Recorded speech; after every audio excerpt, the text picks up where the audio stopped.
That's enough. Eh? My husband looked furious and suddenly poured beer on me. Don't get too cocky when you're the one who gets to live a nice life, all thanks to me. All you have to do is shut up and cook. I can't stand it anymore. I can't stay with this man after being treated like this. I can't do this anymore. I'm leaving. When I said that, my husband instantly changed his attitude. Oh no, please don't do that. Actually, my husband had to deal with some situation on his own. But it doesn't matter to me anymore, and it's none of my business. You can go straight to hell. My name is Francine. I'm a 34-year-old office worker. My husband Wally and I've been married for almost 4 years. We met at a blind date. My husband is an office worker working for a major company. He was 1 year younger than me, so we were almost of the same age, and the conditions he had were perfect. And when we sat next to each other and talked, we had a lot of fun, and I was instantly attracted to him. We then exchanged contact information and started meeting just with the two of us. We went out for drinks after work, went on dates on our days off, and grew closer. Soon, we started to officially go out and were a happy couple. It was about a year into our relationship when we got married. Just as I was about to celebrate my 30th birthday, Louis proposed to me. I want your last memory of your 20s to be a proposal for me. Francine, please marry me. Yes. I can't wait to get married to you. Wally. I was beyond happy. And so like this, that was how we got married. Married life with Wally was very enjoyable, and I was happy. However, there was one thing that surprised me a little. My husband was extremely frugal. As we will live with less than $2,000 a month, which includes the rent as a married couple.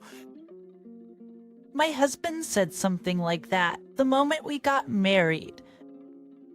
And then he proceeded to live a frugal life more and more. For the time being, we'll live in this apartment's room. He showed me a page of an apartment room from the real estate he found on the internet. It was a one-room with a dining room and kitchen for $750 per month for rent.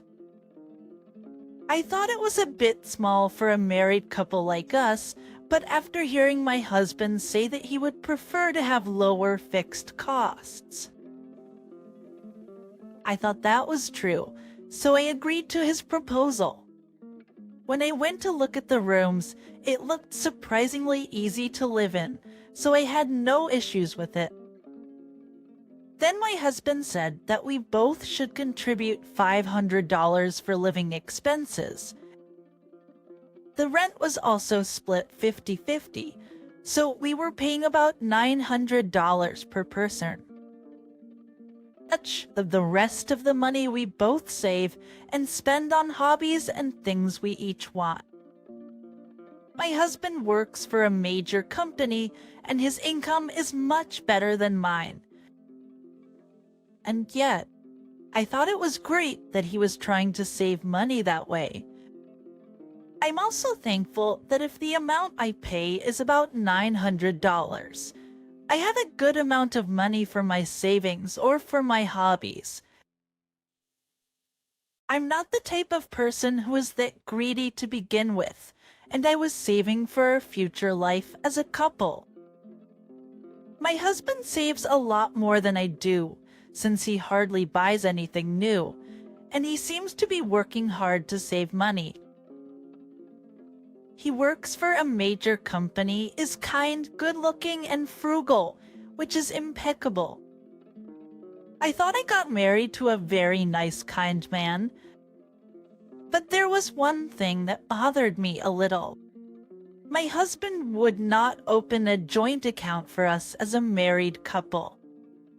Well, it's fine if we don't do that, but if we are both working hard to save money, I think it would be better if we could visualize that we are saving money together by putting it in the same account. This could also motivate us to maybe save even more, because then maybe we can think that we can finally dream of buying a house and owning our own home in the future. Well, that's what I at least think, but when I tell my husband about it, he always brushes it off. If we set up a joint account, and if something happens in the future, and one of us is unable to put money into the account, it'd be a hassle for the one who would end up always putting the money in the account. Don't you think so? I think it's better to keep the money separated in such a way that both of us are independent on our own. Oh, you think so? If that's what you want, then I wouldn't mind. I guess. If my husband is not willing to do it, I don't want to force him to do it. But from then on, I accepted the lifestyle of not having a joint account as a couple, and we lived peacefully and had some calm days as a couple. I still spent some days where I wouldn't use my money at all, and I would occasionally go out to dinner with some friends and splurge a bit when buying gifts for my parents. My husband still seems to live frugally, and so after a few years of marriage, we have rarely gone on trips or anything like that. He'd go on his days off. My husband would generally stay at home or go out with friends. But he says that they just go out for drinks at inexpensive popular bars, and even if he goes there, he wouldn't spend much money. My husband is very busy with his work and has to go on business trips over weekends every month, so he doesn't have much time to hang out with his friends a lot. And so 4 years have passed in our marriage. We have no children, so there is no particular change in our lives. It's not that I was being unsatisfied of our married life, but I was beginning to wonder if we were just living together rather than being a married couple. It sounds nice to say that we were living independently together, but it didn't feel like we were living as a couple, and it felt more like we were sharing a room together or something like that. I wondered if my husband really loved me. I began to worry about that too. Then one day, my husband said something like this: "I'm thinking of saving money to build our own home for the future." What? Really? I was happy that my husband said that. I thought he was thinking for the both of us. "So I'd like you to put more money into the monthly living expenses, a little more." I understand. Then let's set up a couple's account like we're going to build our own home. As when I said that, my husband said, "No, we don't have to do that." But why not?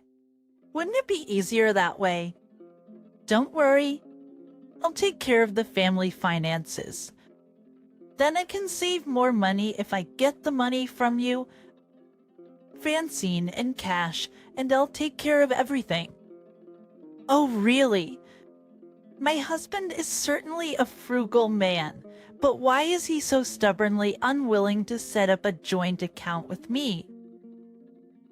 I'll help you with the family finances as much as I can too, but no, it gets messy and confusing when two people try to do it together. I'll get the money from you, Francine, and I'll give you the money for food and stuff from here.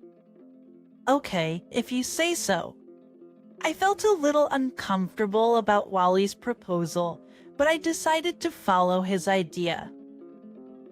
And I started to give him about $500 more every month than I did before.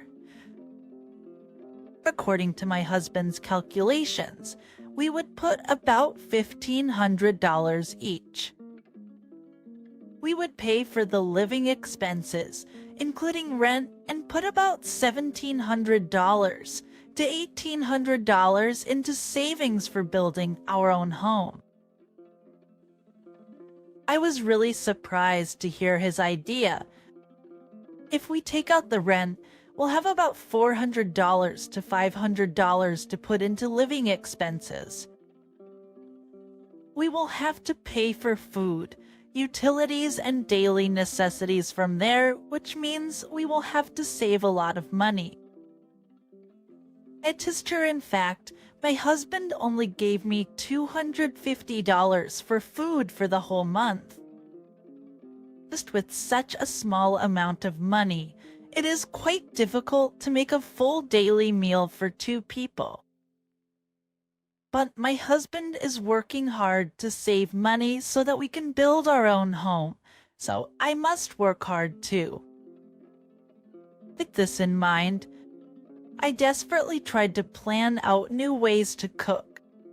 I used bean sprouts and tofu to add to meat dishes and bought discounted foods and froze them immediately and tried to save money on food costs. I thought to myself that I was making a lot of effort, but my husband gradually began to complain about the meals I have been cooking recently. Hey, lately, the meals you make always seem to be really bland. When he complained about this, I was a little offended. Well, that's because the amount of money you give me for our meals is quite small, so I can't help it. I'm trying my best, you know? When I said this, my husband's eyes widened, and he became angry. Why are you being so cross with me? I'm saving money for our own home. You know, Even if that's the case, we're going to have to spend a little more on food. oh, don't be such a crybaby. I've given you enough money, haven't I? Girls, you just have to work it out. I won't increase the food budget from $250. So, empathize in the discussion. And sire, you're the one who has to make the meals in a way that I'd be satisfied with. Wow, this was just too much. Why would he say such outrageous things? But my husband stubbornly refused to increase our food budget. So I had no choice but to add about $100 for my own income and increase the food budget myself to make ends meet. I knew that if I did not do this, our food situation would become worse and worse. My husband wanted us to cut back on food, but he wanted to drink on the weekends, so he always made me buy beer for him. I thought we could save a little more money if we didn't have that, but I knew that my husband would lose his temper unreasonably if I said that, considering how he was during our last fight. So, I didn't have the courage to tell him. And at that time, I still loved and had affection for my husband, so I wanted to make an effort and, if possible, bring things back to the way my husband wanted them to be. However, my thoughts were shattered. In an instant. But on that day, I had been asked by the person in charge to deliver materials at work. The person in charge had forgotten the material and gone to a client's office, so he called the company in a hurry and someone was assigned to bring it there. And I happened to be available, so I said I would go myself and got in the company car and headed off. Thus on the way there, while waiting at a traffic light. I spotted my husband in town. He was walking with a woman, and the woman was clinging onto my husband's arm in broad daylight. I could not believe my eyes. The woman was an employee in the same company as my husband, and she was clearly younger. I was sure she had been at our wedding. Why did they look so close to each other? It was strange to see them clinging onto each other like that. I began to think that Wally was having an affair with that woman. Then I wondered if everything Wally had done up to that point had been for that woman. That unusual frugality, and even more so, Wally's recent words and actions. I think he may have been having an affair and wanted the money to spend for himself and for his mistress, which is why he didn't set up a shared account with me. I don't have any proof yet, but if that's the case, then that's just horrible. It would mean that my husband is limiting his life with me and using the money to have a good time with the woman with whom he is having the affair. That the lights changed, and I had to continue driving, but my husband and that woman had their hands on the door of a fancy restaurant. It was lunchtime, which probably means they went to that restaurant for lunch.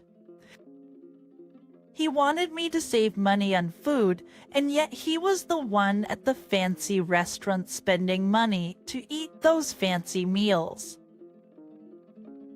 I was just filled with anger, and it was at that moment that my feelings for my husband were completely gone. I then asked the investigators to investigate and find out if my husband was having an affair. If he was having an affair, I would divorce him. I was determined to do so. And when the results of the investigation came out, I went to get them. As a result, my husband did have an affair behind my back. He was having an affair with that woman. Moreover, as a result of the detailed investigation, there was information that they had been together before we even got married. In other words, they had been having an affair for more than 4 years. And now, knowing that fact, I could not forgive my husband. I wanted to beat him up right now, but that would put me at a disadvantage. I decided to calmly make various preparations. Tonight first. I consulted a lawyer, prepared to get alimony, and then went to a real estate agency to look for a room to live on my own. But when I was somewhat ready, I had an argument with my husband. This was all triggered by none other than my husband. I said, don't you think your cooking is getting bland again? Come on, don't serve the same side dishes as yesterday. My husband started complaining to me just like that about the meals again. I had no affection for him anymore, so I coldly argued back. You're the one not providing enough money for food, so it's no wonder, don't you think? It's your fault that you don't try to increase our food budget. When I said this, my husband stood up with his eyes wide open. Then he took me by surprise. That's enough. Ev! My husband looked furious and suddenly poured beer all over me. Don't get too cocky when you're the one who gets to live a nice life, all thanks to me. All you have to do is shut up and cook. I can't stand it anymore. I can't stay with this man after being treated like this. I can't do this anymore. I'm leaving. Oh, is what we You're leaving. Yeah, I can't live with a lousy scumbag man like you. I said that to Wally while getting a towel and wiping my face with the beer. My husband was clearly upset, as if he didn't think I was actually going to leave. Don't be so stupid. You are my wife. You're supposed to stay at home, do your chores, and contribute financially to the family. My husband is pushing his own selfish logic onto me. What the hell are you talking about? That's your selfish point of view, isn't it? I mean, I'm planning to divorce you anyways. Divorce me? Now wait a minute. Why are you saying something so outrageous and completely unrelated to what we were discussing here? Well, that's because you're having an affair. Else. Though I'm not, I even have proof, you know. I showed my husband the photo evidence I had obtained from the investigation. See, this is the proof that you are having an affair. I will divorce you and have you and your mistress pay alimony to me. When I said this, my husband immediately changed his attitude. Oh wait. Yo, please don't. My husband was extremely upset. Actually, my husband had to deal with some situation on his own. Ollie's mistress was, in fact, pregnant. As a result of the investigation, I found out that my husband had gotten that woman pregnant. I guess that's why he needed the money, and that's why he was being extra frugal lately. But it doesn't matter to me anymore. I don't care if you need money or not. After all, your life with me was for stability, free money, and to make a good public impression, wasn't it? I got a hold of your colleague and asked him about you, actually. Excuse me. And I found out that actually you've been romantically involved with your colleague who's younger than you for a long time. But it seems like you're talking about marrying a woman who would obediently abide by your rules because you had to get married in order to get ahead in life with promotions and whatnot. And I was the one who fell into your trap, right? I really do feel like a complete idiot. So now that I know the truth, I'll take what I can get from you. And you can go straight to hell. No way. My husband was frozen, looking completely pale. While I saw my husband being like that, I packed up my belongings and went back to my parents' house for the time being.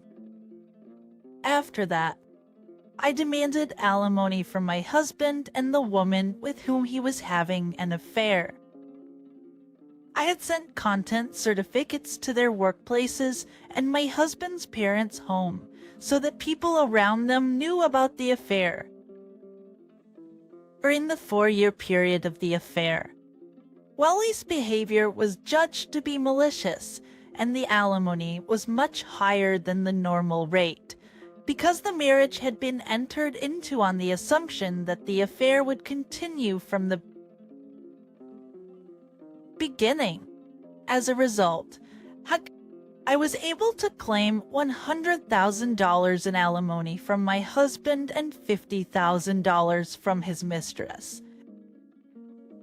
And because my lawyer was excellent, I got no division of property, so the money I had saved on my own did not go to my husband at all. After the divorce, my ex-husband and his mistress were saddled with a large amount of debt. My ex-husband was not frugal, but he had saved money from his marriage to me, and the rest of the money he had saved had been spent lavishly with his mistress, and he had no savings at all. And because of this incident, my ex-husband was demoted, and he had to leave for a rural department in a local area. Wally's mistress decided that it was impossible for her to have a child on her own with the distance between them, so she had no choice but to quit her job and follow Wally. later, I heard from one of my ex-husband's co-workers that the ex-husband's mistress was having a very difficult time making ends meet while paying alimony, living expenses, and childcare costs. Now they both work double shifts, and they are both a wreck both physically and mentally. But it's all their own fault, and they deserve what they got. I'm working through my lawyer to have their wages garnished mercilessly if they fail to pay their alimony on time. So they will have to spend the rest of their lives paying me alimony. Meanwhile, I've been investing my savings into investments and increasing my assets. Perhaps because of my husband. I have developed the habit of saving money, even if unintentionally, and I've saved up a lot, which is making my life a whole lot easier. I have been thinking recently that I would like to continue to increase my savings without changing my standard of living and eventually retire a little earlier than usual. Which is terrible that Wally continued a relationship after marriage with someone he'd been in a relationship with for quite some time. Thought this is something like a marriage fraud. I hope guys like him will go to hell. I'm glad that Francine was able to claim a large amount of alimony without any loss. So, if any side thing under Steven, I hope Francine will find a wonderful man this time and find happiness. Thank you for watching to the end. Please subscribe to our channel or elect. See you in the next video.